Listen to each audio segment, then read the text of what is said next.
occupied land, failed peace talks, a one-state solution. If you think I'm talking about Israel-Palestine, nope. Actually, I'm talking about Cyprus.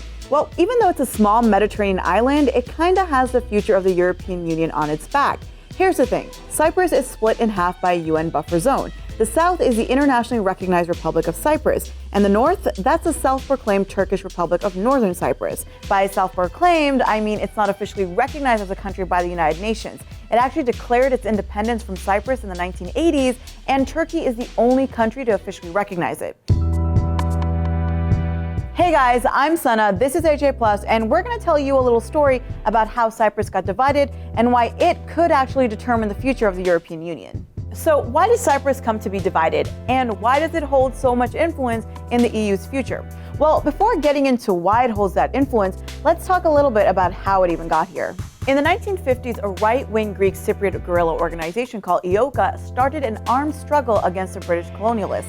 They wanted the island of Cyprus to become part of Greece, and they had a lot of popular support. But the minority Turkish Cypriot population wasn't really down with that. They were more aligned with the British.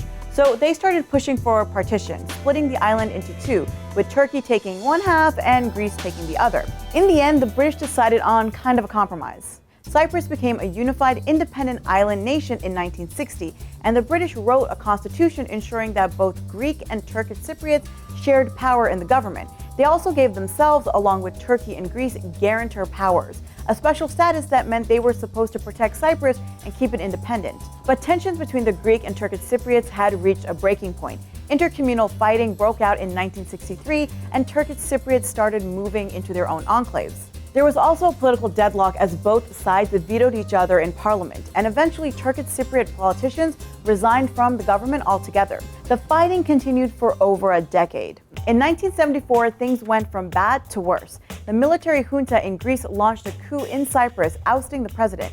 It only lasted a couple of weeks, but that was enough for Turkey. Based on the claim that they were invoking their right as a guarantor, they intervened militarily and seized over a third of the island. The Greek Cypriots, however, fought back. In fact, the fighting lasted a month, and in the aftermath, a UN-controlled buffer zone or green line was established, dividing the island. The north declared itself the Turkish Republic of Northern Cyprus, while the south remained the Republic of Cyprus. Over a decade, more than 2,000 Greek and Turkish Cypriots went missing, and the island till this day remains divided. Now, that's a lot of history, a lot of messy history. But how does that history translate into it impacting the future of the European Union? Well, Turkey's been trying to get into the EU for a minute now, but negotiations haven't actually gotten very far. A major reason for that is, well, you guessed it, Cyprus. Cyprus is an EU member state, and when a country like Turkey wants to join, Cyprus has veto power every step of the way, and Cyprus has been using it. One reason they're vetoing Turkey is, that whole military intervention thing. To this day, Turkey maintains 30,000 troops in Turkish-occupied Northern Cyprus, and the South isn't really cool with that. And another reason, Turkey doesn't recognize the Republic of Cyprus as a legitimate country, let alone a member state of the EU.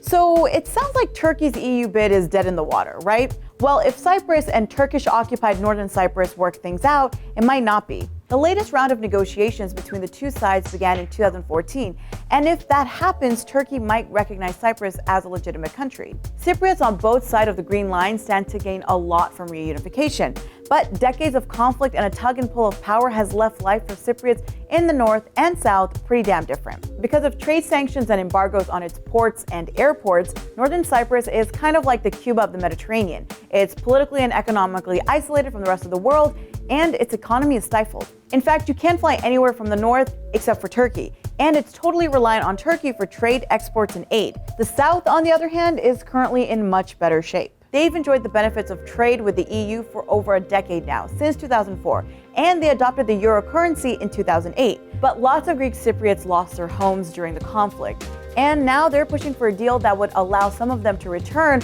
or at least receive compensation. Take, for example, Varosha. This neighborhood in Famagusta was once home to nearly 40,000 Greek Cypriots, but they were forced out by Turkish troops. It's now a ghost town held by Northern Cyprus as a bargaining chip in negotiations. According to one estimate, a total of 165,000 Greek Cypriots were displaced from Northern Cyprus during the conflict, or around 40% of the population at the time.